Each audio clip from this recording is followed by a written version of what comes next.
আয়োজিত বীর বিদ্যুৎকে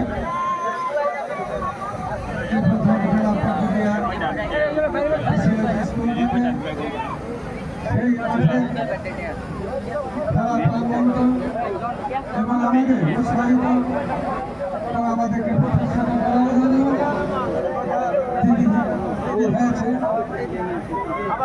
মাননীয় এমপি ঢাকা বিশ্ববিদ্যালয় থেকে উঠে আসা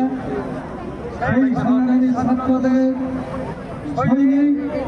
আজকে নাগরপুর জেলায় মাননীয় এমপি এবং হিসাবে উপস্থিত আছেন আমার এই এলাকার আমাদের গ্রামের ছেলে যারা আমার এবং এখানে বিশেষ অতিথি হিসাবে উপস্থিত আছেন ফারুক খান নাগরপুর যুগ্ম সম্পাদক এবং বিশেষ অতিথি হিসাবে উপস্থিত আছেন আমাদের ভাইস চেয়ারম্যান সাবেক এবং সাংগঠনিক সম্পাদক জনাব রফিজউদ্দিন সহ এবং আমাদের শ্রমিক দলের যিনি বর্তমান রাজনীতিতে অত্যন্ত দক্ষতার সঙ্গে সাংগঠনিকভাবে দলকে তাকে এগিয়ে নেওয়া যায় সেইভাবে কাজ করে যাচ্ছে আমাদের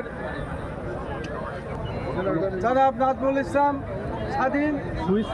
এবং সেখানে আছেন আমাদের ছাত্র দলের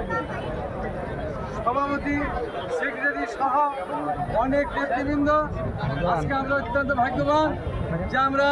আজকে আমরা একটা খেলা দিতে পেরেছি এবং জনগণের সামনে আমরা আজকে এই খেলাটা সেই খেলায় অংশগ্রহণকারী দল টাঙ্গাইল এক্সপ্রেস বনাম নাগরপুর ফুটবল একাডেমি, দুইটা দলই অত্যন্ত শক্তিশালী। আমাদেরকে একটা সুন্দর একটা খেলা উপহার দিবে এবং আজকে বর্তমানে গাজীপুর থেকে আসা তিনজন রেফারি, তারা মনে করি সুন্দর একটা পরিচালনার মাধ্যমে এই খেলার পরিসমাপ্তি ঘটাবে।